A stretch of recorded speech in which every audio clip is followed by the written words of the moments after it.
Ladies and gentlemen, welcome. It's Friday the 2nd of February here in Salt Lake City, Utah at the Hotel RL's Living Stage. Tonight we're doing the Balance Through Art show. I'm your host, Austin Madsen. Tonight we have an awesome guest who I'm very excited to have on the show, Jane Joy, the one and only. We'll learn all about her tonight and what she does in the community with art. She's a kingpin or a queen pin in the city of Bountiful, and so I'm really excited to have her on the show. And we'll start off with a little song, and we'll just hop right into it.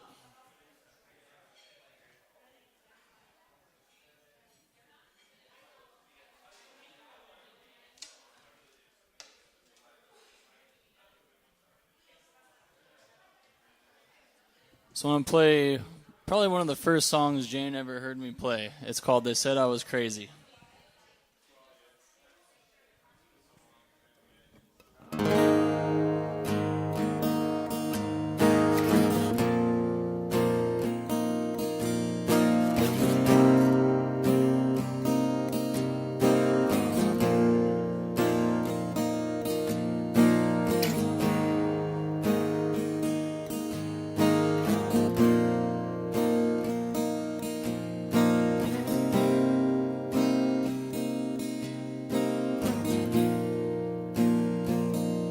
Said I was crazy.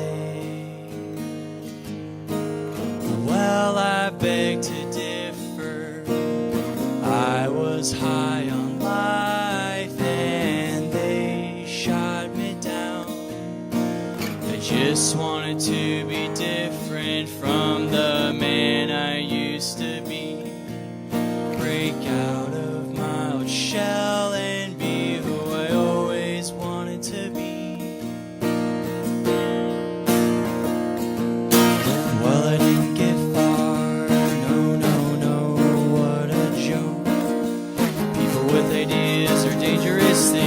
Boy, was that true for me. It sent me away to a place to cover my dreams.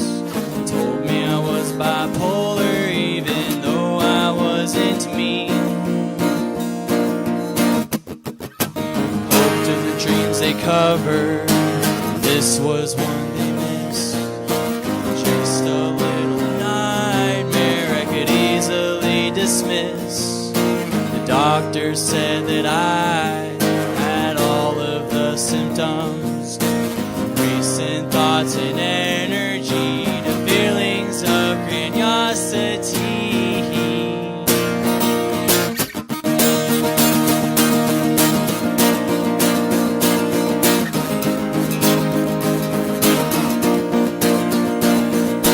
How could this have happened to a high school kid like me? How could this have happened to a high school kid like me? How could this have happened to a high school kid like me? How could this have happened to a high school kid like me? I don't know.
How could this have happened to a high school kid like me? How could this have happened to a high school kid like me? How could this have happened to a high school kid like me? How could this have happened to a high school kid like me? I don't know.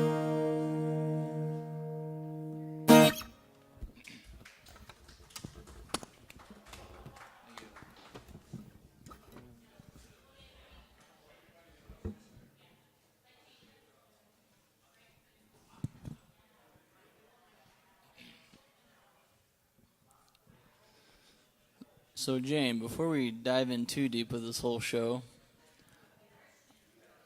how did we meet? I want to hear your point of view. Well, we met. You gotta hold it right up to your mouth. It's a directional. Yep. And your foot's there. Sorry. Step on cord. I met you. How old were you? I would have been 19. 19, about 19 years old. You showed up at an open mic that I had just barely started. And first time I met you is when you sang that song. I think that was probably one of the very first songs. And I remember thinking, wow, he's singing from his heart about a dilemma that he had as a young man and shared with all of us. And my heart went right out to you. And so, yeah, I remember that. And it's funny that you sang that tonight because I think it's been years. How old are you now, if you don't mind sharing? So I was 19 then, 27 now. So that was a while ago. And I've always told people, watch Austin because his music is his life. And it's not only because you love music, but you share your life through your music. And we pretty much know a lot about you. And it's been a real wonderful ride. Thank you. Thanks, Jane. So, I'll tell you all what I know about Jane and what she does, and she can fill in the gaps where I might have the details wrong. But, so, Jane has a foundation called the Joy Foundation. And it's, I don't know if this embodies the whole program, but a big part of the program is outreach to at-risk youth. She teaches art classes. She's a phenomenal painter. Every year in Bountiful, you may have been there, they had this thing called the Chalk Art Festival down Main Street. Jane has a big handle in that. But yeah, the connection where Jane and I met was at Bountiful Open Mic, and I've talked a lot about Bountiful Open Mic here. And for me, that, and kind of her intention with creating it was, it's every Saturday night, pretty much no questions asked unless it's really bad weather or a holiday or something. And it's a safe place for kids that just come and express themselves on the weekend, rather than being on the street doing whatever. And, I never would have qualified myself as an at-risk youth. But I think had I not had that place to go to, because it just kind of became like my second church, just every Saturday, open mic.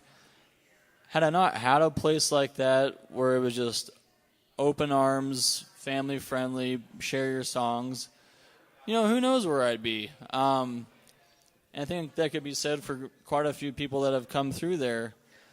But what she did there kind of had an influence into what I do now with the Balance Through Art show. So I'll kind of introduce what the show is a little bit, and then we can kind of start diving into it. How does that sound? Sounds great. All right. I'm going to turn you up just a tad bit so you don't have to, eat the microphone. I've got one of those voices that doesn't carry.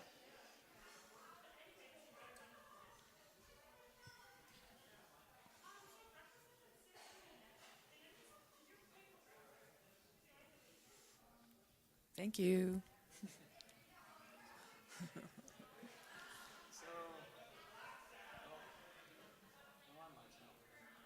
Oh, one or the other. Maybe we should sit close. Check, check. There you go. Maybe a chord. Hello. Check, check, check, check. All right. Okay. So that song I shared, They Said I Was Crazy, was about when I was diagnosed with bipolar disorder when I was 17. And had I not had a good support system around me, who knows where I'd be, you know?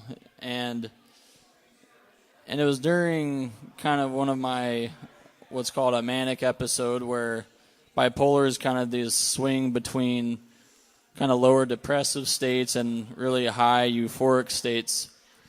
And for me, in these euphoric states, I stop sleeping, my creativity levels kind of go up, have a hard time with authority.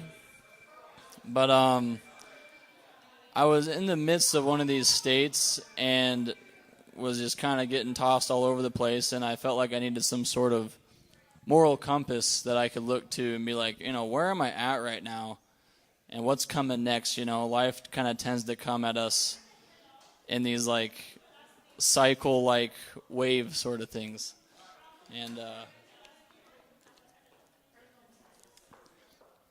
so what we have here on the screen was what I drew in one of my kind of creative moments, and it's a moral compass of sorts. And what it does, it illustrates what I call the life cycle. Some people call it the pride cycle, some sort of cycle of retribution. You read a lot about it in religious texts, human history. But basically it's a cycle where there's four main areas, and I use kind of different elements to cover those areas. So up north we have a star, and that symbolizes balance, like the North Star. You need something that's fixed, that's not going to move, that you can set your sights on to kind of like get a bearing. And the way we kind of find balance in life is being accountable to what we know, what we know works. And when we achieve that balance, and I believe a lot of that knowledge and stuff comes from God, we're like, cool, man, I got everything I need. I'm going to go my own way now. And so we fall into a state of pride. So that's symbolized by the fire. So we get a little prideful. We think we know everything. And then at some point we get defeated. We get sent to a state of humility. That's represented by that little Jesus fish. The water kind of puts out the fire of that pride. And we're kind of like sinking to the bottom of this ocean of like humility, despair, whatever. But we ultimately want to get back to a balanced state. We miss that. We long for that. And so we kind of have to hike this mountain, and that's where we gain our strength. That's like overcoming the trial or whatever defeated us, And so that's kind of the main outline of this cycle I want to talk about tonight.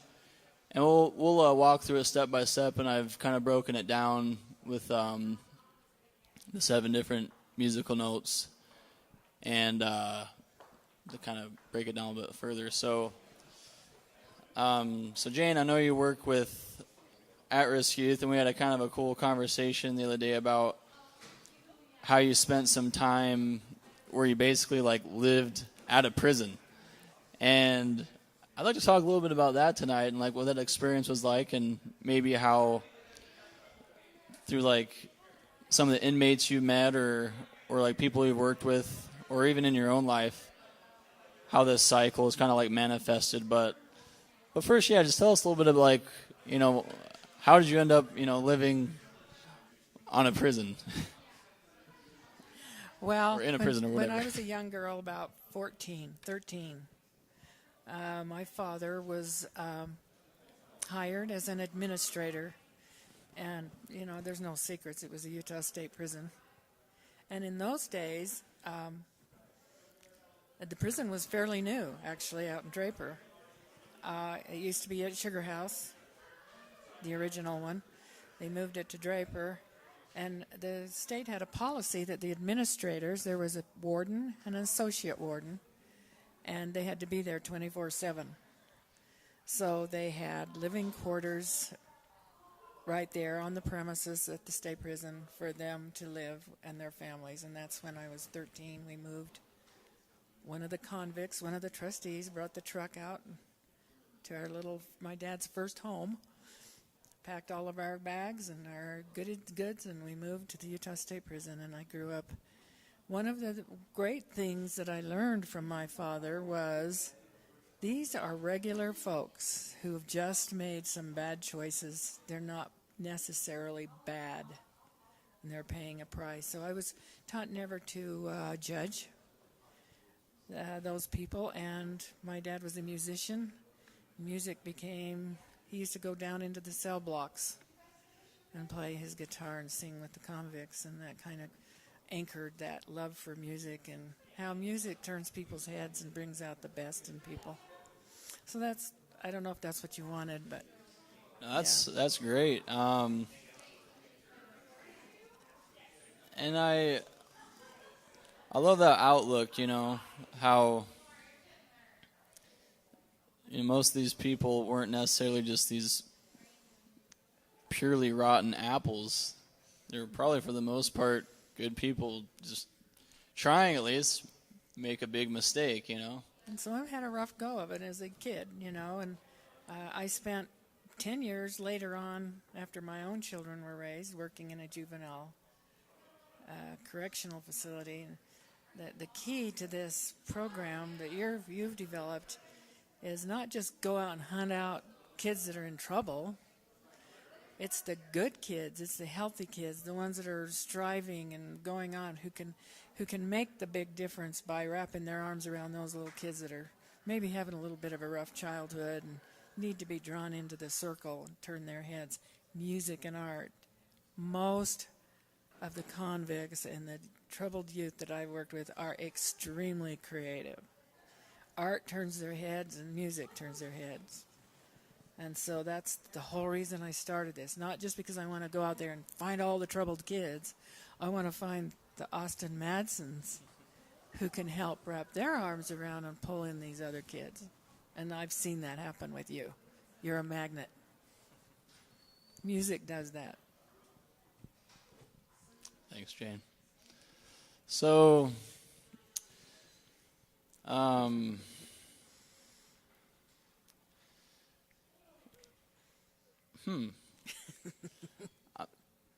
what I love about this show. Like, I'll have like a very, I don't know, I make half of it up on the spot. The other half is I'll kind of have an idea for it, but then I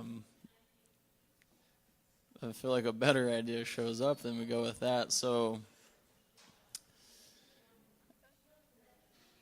I think what I'd like to talk about tonight, especially since you have experience with it. So every one of us in this room, like, we know people, or maybe we are that person that are, that at-risk kind of person, right? Maybe struggling with addiction, in and out of mental hospitals, maybe just very, disharmonious family relationships. So with all these different, issues that kind of manifest in different ways, I think if you get down to the core of it, there's probably some common core issues that, maybe aren't being met, that aren't, or good things that aren't being nurtured and brought to the surface. There's that old saying, inside of us there's two wolves, the good wolf and the bad wolf, and the one that, wins the fight is the one you feed the most. That's true. And, I think a lot of, like you're saying, a lot of these convicts and prisoners that you met were extremely, talented and gifted with, the arts, or at least being able to recognize the art and appreciate it. But, what maybe comes into question was, were they put in an environment where, that seed or that talent could be nurtured. And so I guess what we could talk about, and my buddy Lee's here. He was on the show a couple weeks ago. He works a lot. He grows dirt, basically. Somewhat of a dirt farmer. A lot of people have respect for people who grow things, but you can't grow a plant if it doesn't have good soil to grow in. So maybe we could talk about that tonight. Maybe we could talk about, from your experience, how do you create a mentally, emotionally, spiritually fertile soil for people to kind of be able to grow and express their God-given talents? That's really interesting because my belief system is anyone who has a child between birth and 19 to 20 has a youth at risk. Doesn't matter. Every youth is at risk. And I've had people come to me and say, how do you get the kids to paint that? I didn't, this is a 6, 7-year-old doing a painting. And I say, well, they don't know they can't. And I think a lot of times what we do is we still put so many restrictions and so many rules and so many, don't do this, don't do that. They don't realize what they can do. And so I'll take a raw kid that's never painted before, and they'll go away with a cool little painting because they're following instructions, and they don't know they can't do it. And so they do. And I think that's one of the things we do is we grow up, and I'm a victim of it too. I don't, we beat ourselves up way too much. We don't think we can do this. I can't do that. I'm not very good at that. Look what they can do. I can't do that.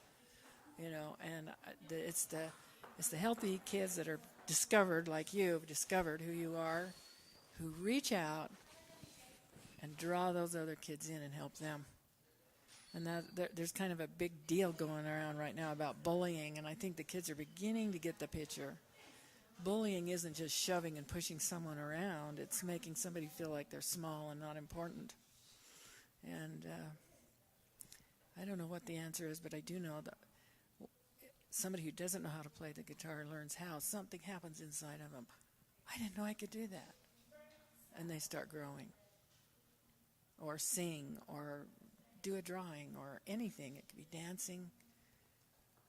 And so my program isn't just going out and finding troubled youth. If someone comes to open mic, it isn't a room full of juvenile delinquents who've all broken the law and gotten in trouble. It's healthy, wonderful kids who maybe somewhere in that crowd is some little kid or young person who's struggling who can make a change. And I think this program, I love balance through art, makes so much sense. You're inspired. Talking too much. I'll take your word for it. So, hello. How's it going? Good. We're just talking, having a conversation. Might sing a little bit. Just talking about, what's your art? Yeah. What do you love to do? Ooh. That's awesome. You're painting with your words right now. Yes, you are. That's awesome. What's my what? You know what? I don't have any one particular. I have a lot of wannabes. I appreciate, and visual art I do a little bit of. I like to write. Writing is my favorite. Poetry, that kind of thing. Is there? You actually look familiar. Where are you from? Maybe. Have you been to Salt Lake before? Okay. Oh. All right, then maybe that's where I've seen you, because I'm usually here on Fridays, so it's like you look familiar. But awesome. It's good talking with you. Just a sidebar, but music in itself, it can take a person in many different directions and expressions of feelings that you can't any other way. Do you do requests? Do you sing a requested song sometimes? If I can look up the chords. Well, it's one you wrote. Oh, yes, yes. I do There's one request. song you wrote that really reaches me. I've been thinking a lot about it because I'm old. You know, I'm up there. Technology is leaving my age group in the dust. It's not that we know less, because we're not stupid people, but technology's passing us up. We're still smart people, but we're just being left. And you wrote a song called Technology. I think you should sing that. All right. This is for us old folks. I will sing Technology. It's almost as bad as the one Kip sings at the end of Napoleon Dynamite. You wrote this when you were pretty young. Yeah, this one, I did a project in high school. It's called a multi-genre project where you pick different styles of writing, like essays, poetry, limericks, short stories. And my subject was the overuse of technology. A lot of people are like, oh, but technology is great. I'm like, well, yeah, it is. Just like use it as a tool. You don't have to like use it for everything, you know. But yeah, I'll play it.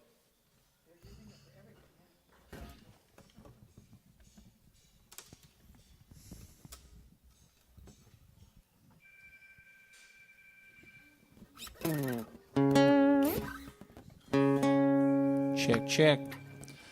Technology. It doesn't make much sense to me. My life is controlled by all these things. iPods, music, and MTV. Phones, computers, and plasma screens. What does all this mean to me? What does all this do for me? This is all too much for me. This is all suppressing me. Phones are great for calling up friends or calling your mom while she runs errands. But phones can suck at the same time too when you don't want people calling you. Computers are the glue that bind us together. Checking on the Facebook and the local weather. When people start claiming that they know so much, it leaves this world in such a fuss. Such a fuss. Man, look at us. It's so sad. Technology. It doesn't make much sense to me. My life is controlled by all these things. iPods, music, and MTV. What does all this mean to me? What does all this do for me? This is all too much for me. This is all depressing me. Kids buy iPods like they're going out of style. You can see them in the store in the music aisle. 10 gig, 20 gig, 30 gig. For these kids just gotta have more. With all this space on their new iPods, they go to their houses and buy more songs. But only the songs from MTV, cause that's the coolest channel on TV. On TV. Are the Kardashians still being kept up with? Who's having a baby now? This is why technology doesn't make much sense to me. Because to be cool I have to pay a fee, and that just ain't down with me.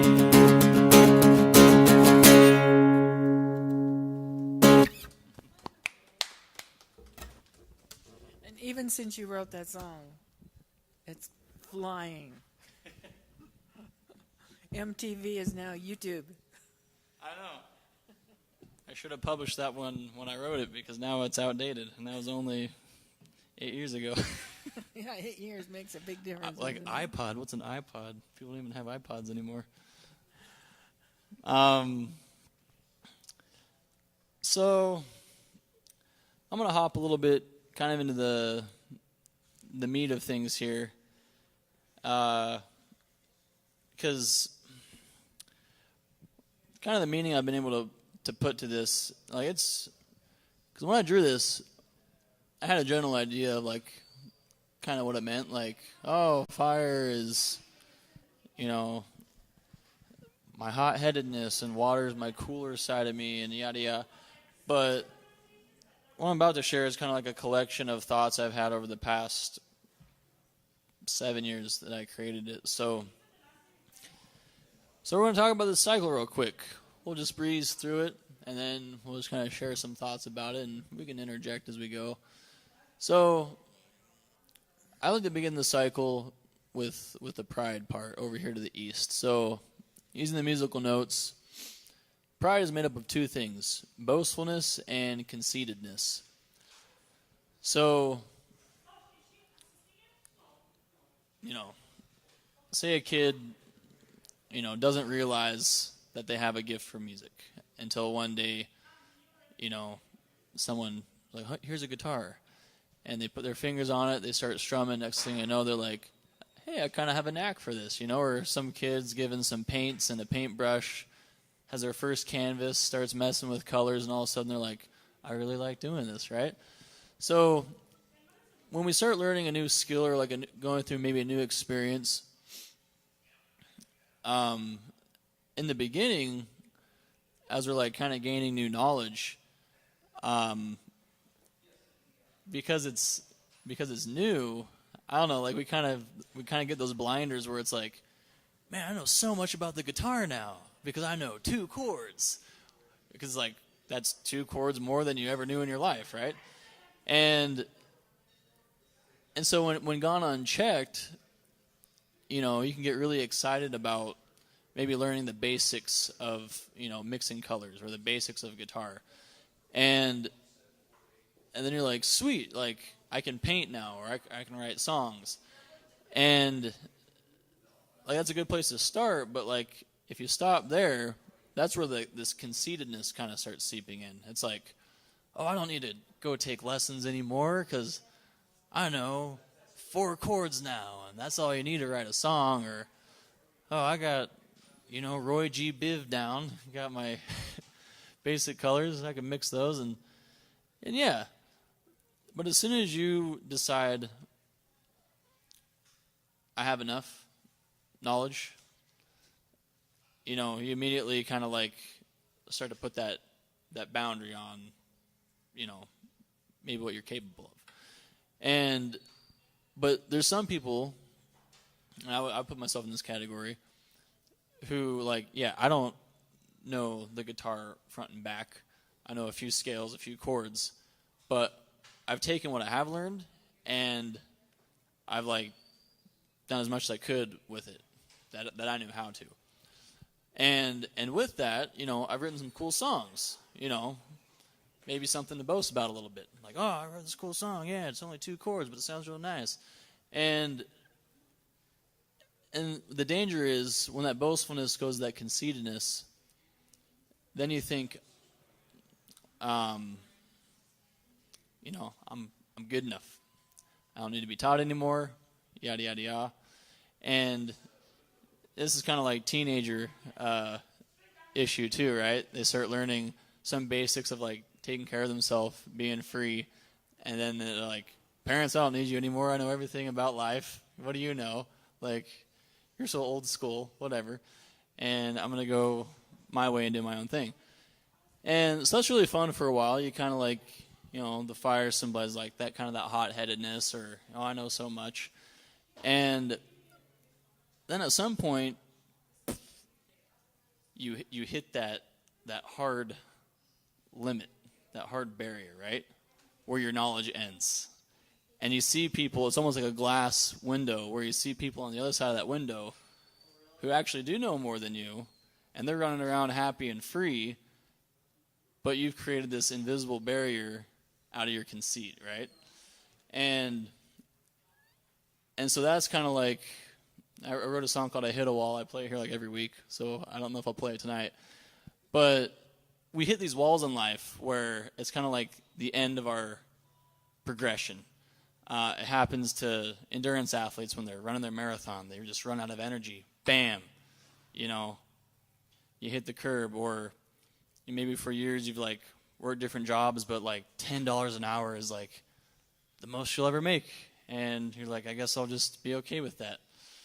And so we get defeated at some point. And when we enter this part of the cycle, we're starting to enter humility. And so the water, the fire is kind of doused in this water.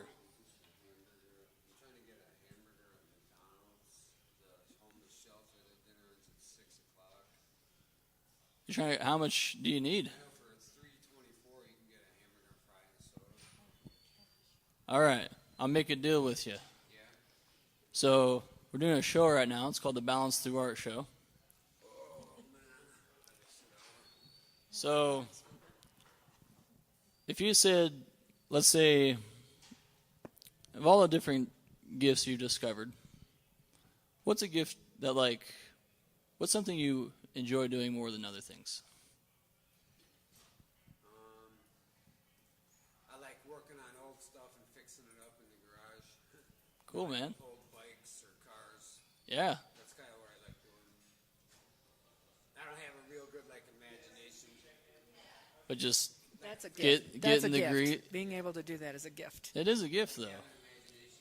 No, being able to fix things and correct things and put cars together, that's not something everybody can do. That's really a gift. Well, see, the people where they're really good at stuff, it's like they buy a car and they get people backing them up from where they bought the car, or insurance. Like with used stuff, you don't really get that kind of stuff. Like buying used stuff, you don't get that kind of stuff. It doesn't come along with it. And they're not really allowed to fix on stuff. They're not supposed to. That's kind of why they don't do it. Yeah. They're not supposed to. Yeah, man. So what was one of your last projects you worked on? Well, I remember one time I was walking downtown and I took my wallet out to give some guy $1, and I had a size 12 shoes from them. They were too big, and I was walking, and the tip caught in the joint of the sidewalk. I went flying forward, and my wallet went out of my hand, and this guy grabbed it and he took all the money out of it. And I'm just looking at him, and I was like, just keep it. I was like, just keep it. Forgiving people. Yeah, that's definitely a gift. Forgiveness, yeah. Yeah. So it's kind of a hard one to do. It's like a hard one. Yeah. Sometimes it's hard to forgive people, but it's like forgiving people is a good one. Sometimes you gotta work at it. Yeah, and that's kind of where you were talking about. You have to you recognize where you are and where you want to go. Yeah. And sometimes the hardest thing for people, we're just not talking about you particularly, we're just talking in general, knowing where you are and recognizing that maybe I can make a change here is a big step. It's a big step on your... And then looking at all the possible things there are and having the courage to move forward and take a step. if you want to do it, right? Yeah. There's too many things. I don't want to do it.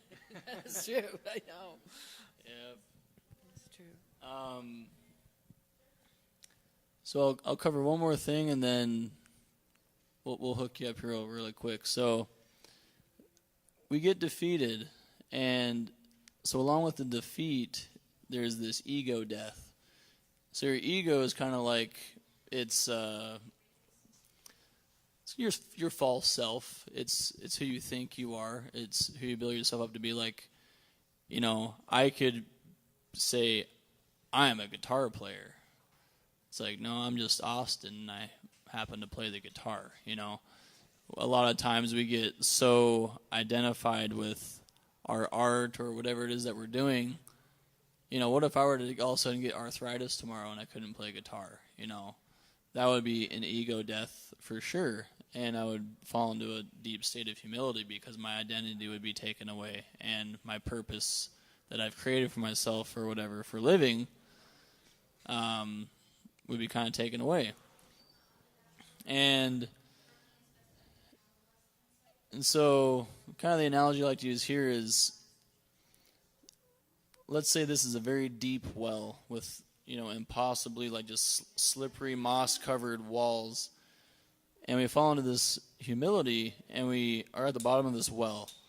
And I've never fallen into a well, but when I was a kid, me and my friends used to go jump in like these mud pits, and you'd get stuck, and the only way out was if like your buddies pulled you out. Otherwise, you would literally probably be stuck there forever. And so, why I use this Jesus fish symbol here as part of humility is we eventually get to a point where we realize, coming from this state of pride where we think we know everything and we're self-sufficient, our feet are stuck in the mud at the bottom of this well, and we realize, I need a savior. Like, I need someone with the higher ground with the rope to pull me out. Otherwise, I'm going to drown and, like, die down here. And, you know, not everyone's religious. I understand that. The word savior, you know, can be like, oh, Jesus, who's that? But we understand the idea of a savior. You know, your car tire blows on the side of the road. You don't have a jack. You don't have a spare tire. Friendly Joe Schmo shows up. I got you. Bam, you're on your way. He's your savior. That dude just saved your day or whatever. So in life, we have literal saviors. Like, if I didn't have a supportive family, like, I probably would have had to rely on close friends or the government or whatever in the dark times I got with my mental illness. There's been times, though, where spiritually I felt like I was drowning, and I had to turn to a higher power than myself for help, and for me that was God. And so we get in these points, and it's when we realize that, you know, sometimes, or maybe all the time, like, you can't do it on your own. No matter how independent you feel, like, you didn't give birth to yourself. You know, you can't be like, I'm going to grow 1 foot today and just, you know, we're not as self-sufficient as we'd like to think we are. And it's when we get caught up in thinking we are, and kind of get caught up in that pride. But I want to pause for a second.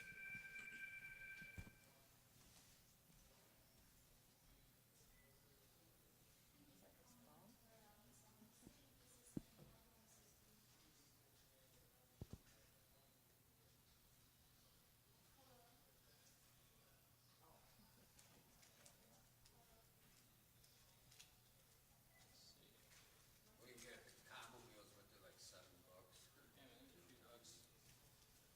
Is this like a thing that comes like with staying at the hotel? They have like meetings and stuff here, like for something for people to do, or is it a different? Yeah, I started doing this back in September.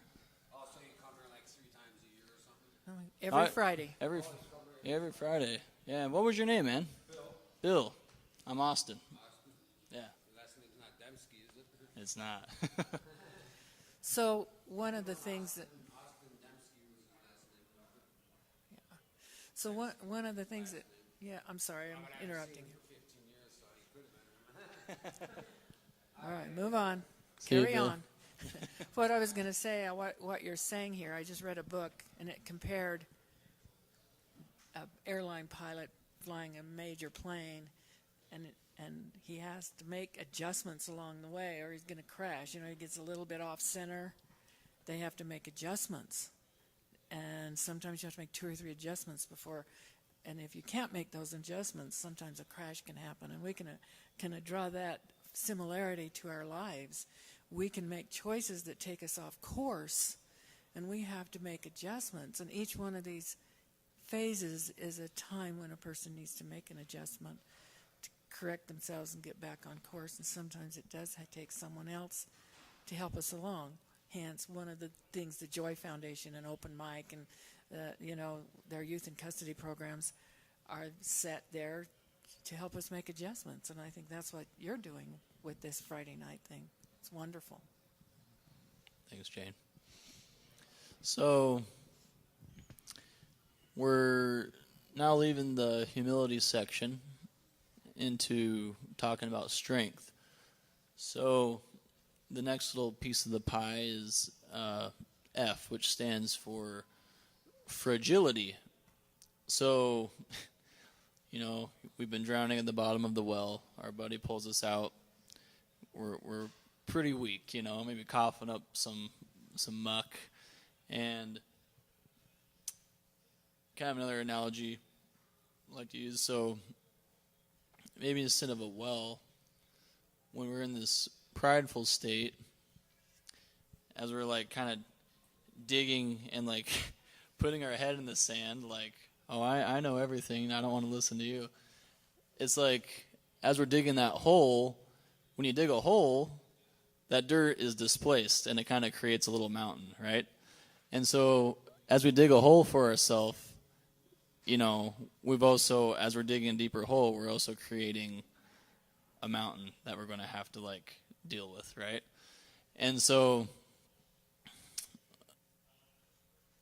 the reason I use a mountain in this part, talking about strength, is, it's symbolic. We have trials in life, and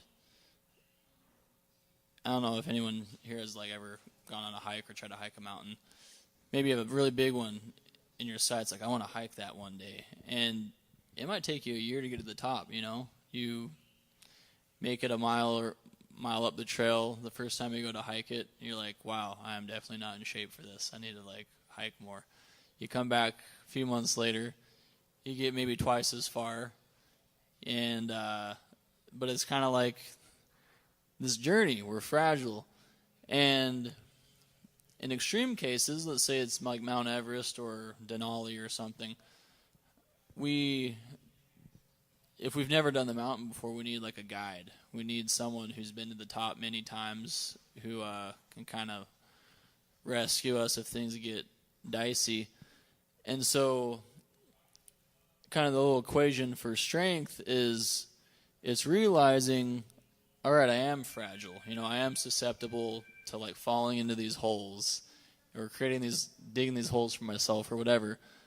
But where the strength comes from is G, relying on a greater power. So,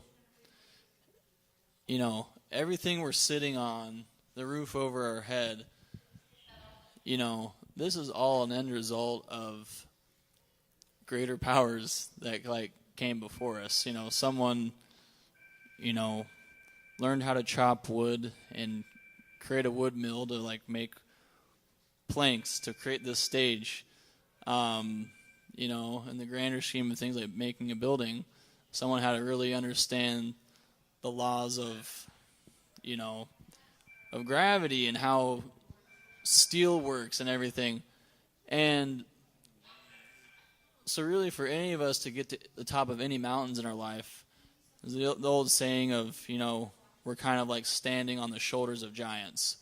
There's people that come before us and pave the way. Maybe they never quite reach the top of the mountain, but for you to reach the top shelf, you have to climb on their shoulders. So it's realizing that on my own I'm fragile, but when I rely on a greater power, and that can be friends, family, community, God, you can reach way further heights than you ever could on your own. Even Sir Edmund Hillary, that first guy to climb Everest, he didn't do that on his own. Like, he probably had dozens of people hauling gear up the mountain for him, and he was kind of like a 50-stage rocket, like trying to get to the moon. Like, here's this Sherpa, he burned out 1,000 yards back there. Then here's this Sherpa, and they're just kind of pushing him to the top, and he made the final climb or whatever. And so this side, it almost is like this polar opposite of pride. It's here, you're like, I'm boastful and conceited because I know everything. This side's like, I know I'm weak, but I can do anything through God, greater power that gives me strength. And so when we finally conquer the mountain, that's the funny thing with hiking a mountain. You finally make it to the top, and then you realize, I still have to hike all the way back down. But at least you know the way. You know what obstacles to avoid, to look for.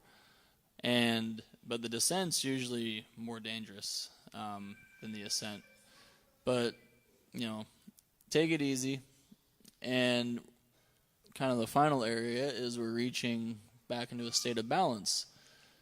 And so as we go on through the journey, we realize that there's sharps and flats in life. There's more strenuous trials, and there's the nice meadows where it's a little more flat. And it's also, I left it black and white to show that, there's day and night, there's a better way to live, a worse way to live. And it's basically that knowing that there is a contrast, like, that just constitutes knowledge. Knowing that there's kind of like an opposite to everything, a yin and a yang kind of thing. And it's often when we go through those trials that we're more grateful of the easy times, because we can kind of reflect back on the harder times. And so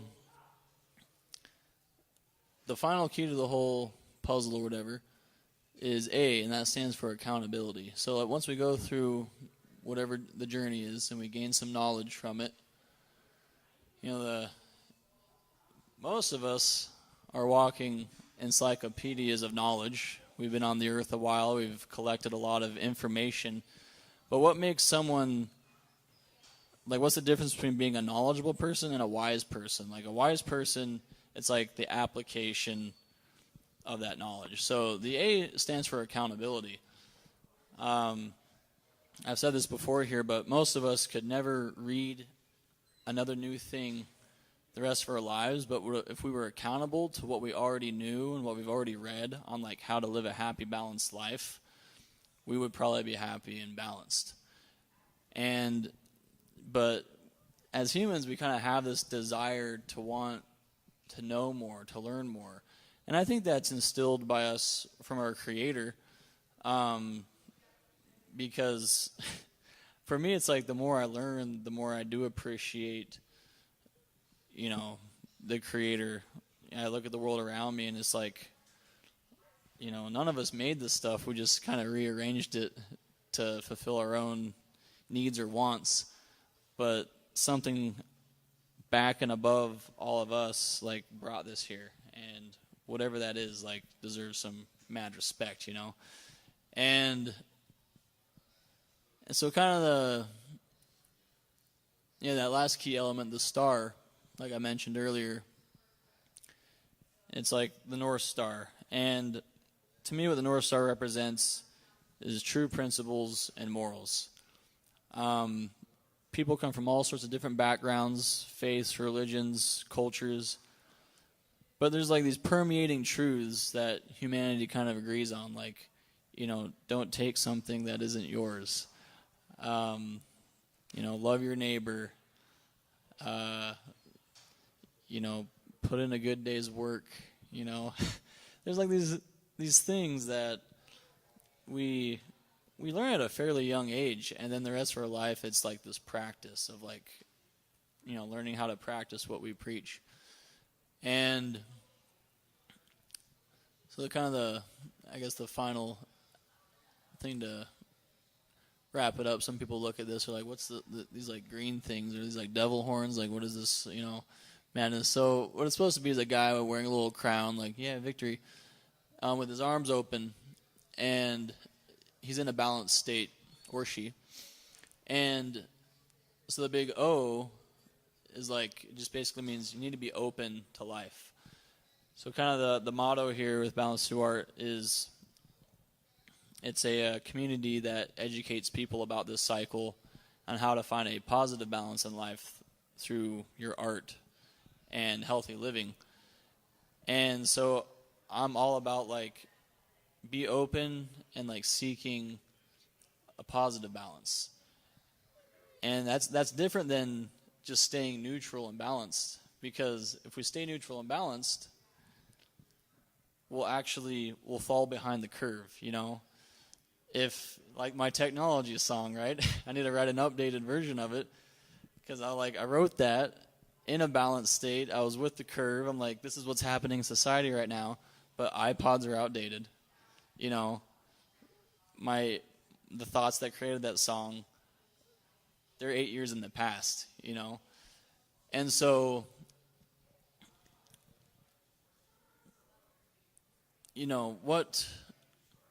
what we do now that we're, like, conscious that this cycle does exist, Because we'll go, like, the people that make the same mistakes over and over again that just manifest themselves in different ways, it's because they're going through this cycle and they're unconscious of it.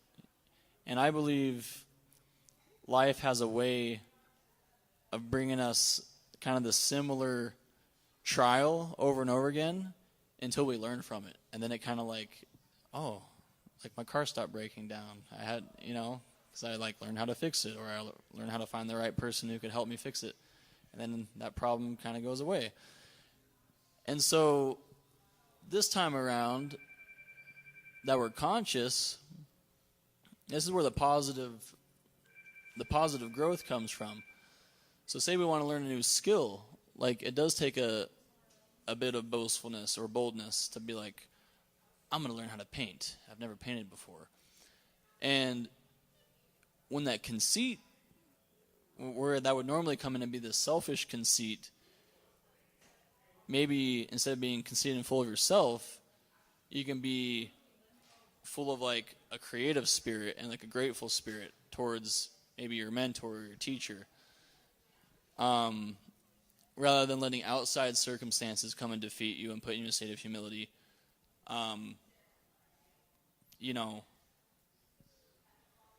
Humble yourself. Be willing to admit I don't know everything and like I want to know more. Like, and that is a great way of like, it's a little more controlled that way rather than this curveball coming out of left field and knock you out. And then, the rest of the cycle is pretty straightforward. Just ego death. If you're going about the pride in a non-selfish way, you're not going to have an ego. It'll just be the true you shining through, and so on and so forth. But that's like the basic meaning behind things. But I want to just interject a couple of things.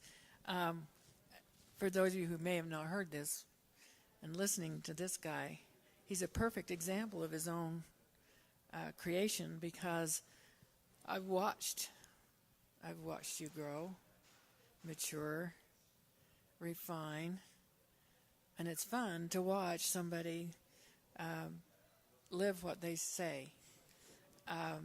Austin has a tendency to be a magnet for people who need him, and I think tiny little miracle happened tonight, and this man that meandered in here not knowing there was anything going on, we pretty much can surmise that he's probably homeless.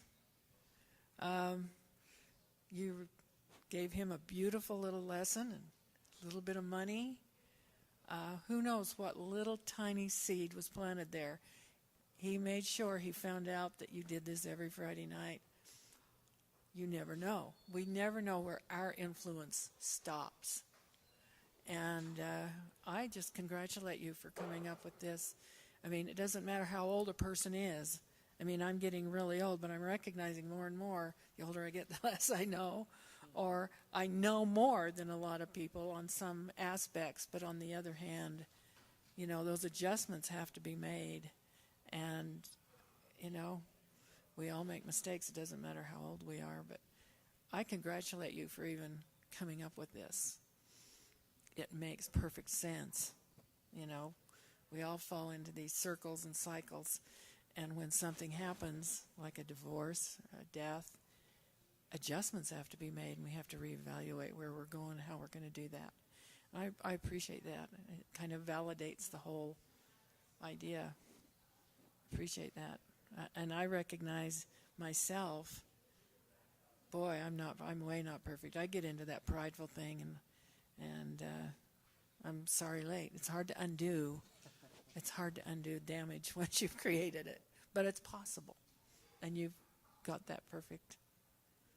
Thank you for letting me come and see this. Absolutely, Jane.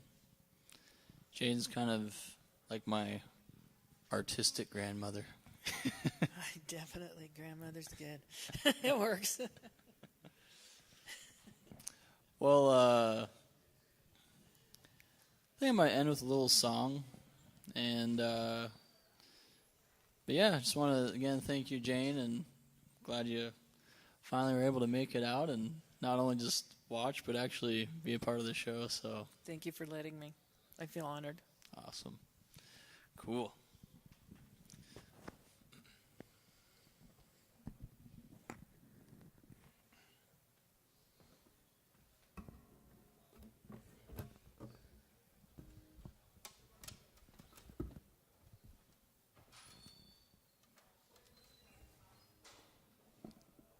Check.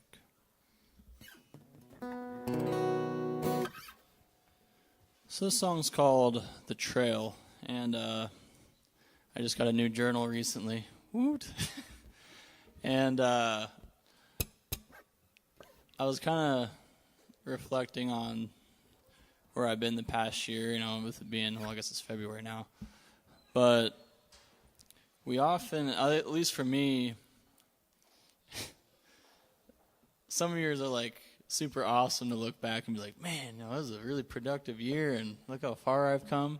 A lot of times you feel like this is where I started a year ago and I'm right back where I started. And Lee and I were kind of talking about this the other day. And if you just see it as that, like you feel like you just went in a circle and didn't go anywhere. Yeah, that is pretty depressing. That is kind of a letdown. But another way to look at it, let's say you're hiking a mountain, right? You start in the parking lot where your car is, and you got to get to the top, and you end right back where you start in your car. But, like, there was time spent away from that car, and you come back with, like, maybe a whole different perspective about something. And the truth is like, yeah, I've been reflecting back. I'm like, yep, I'm still in the same house I was in a year ago, basically working the same job. But I've been doing this show since last September, and this is something I've been wanting to do for years. And so I was like pretty happy about that. But I guess just what I want to say is, even if we keep ending back up where we start, it's, look at the game of baseball, there's home plate. And, yeah, you always start there and end it back there, but, like, maybe you got a few of your buddies home, or maybe you got home as well. And so, yeah, there's a little song called The Trail, and it's kind of about some things I learned while I was out hiking.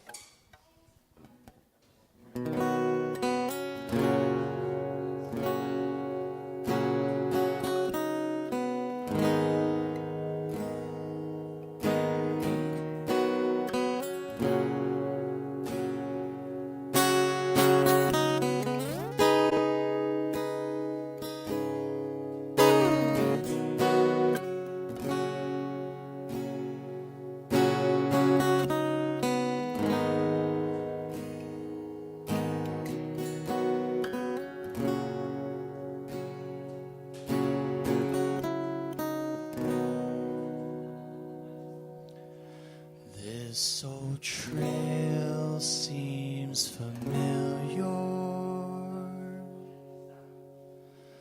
Have I been down it before? Was it a different season? Was it a different reason? This old trail's been forgotten.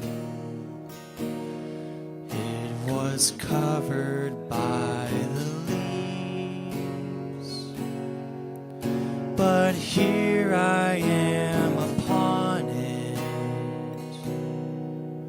What brought me back upon it?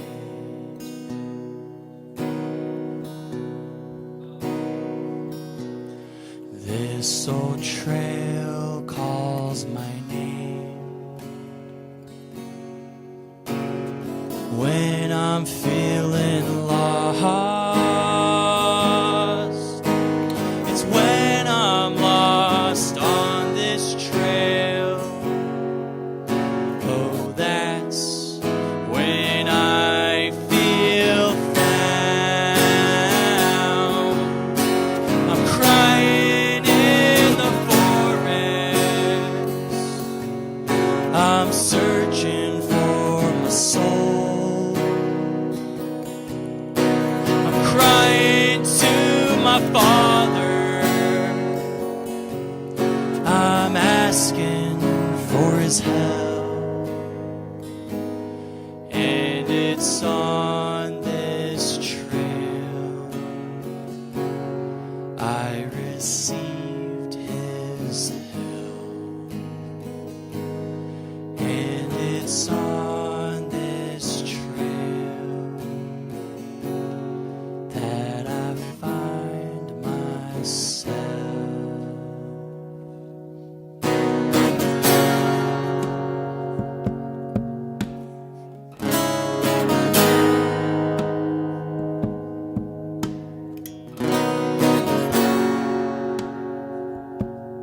glimpse of the world inside. I'm a dreamer in my heart. The eagle is my soul. I'd fly above the world below if I weren't a slave to this man. I'm crying in the forest. I'm searching for my soul. I'm crying to my Father. I'm asking for his help, and it's on this trail I receive his help, and it's on this trail that I find myself.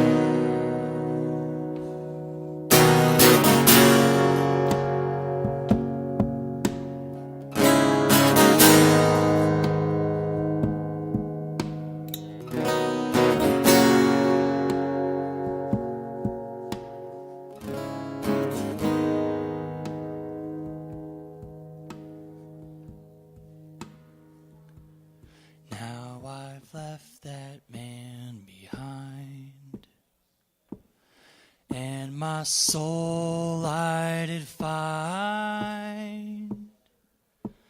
I'll spread my wings and I will fly on my dreams into the sky. Flying through the forest, I'm searching for my soul. I'm flying to my Father, asking for his help, and it's on this trail I received his help, and it's on this trail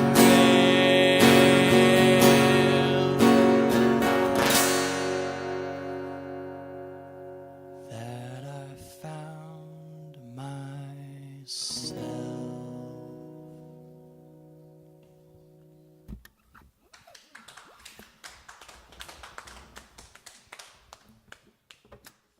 Thanks, everybody.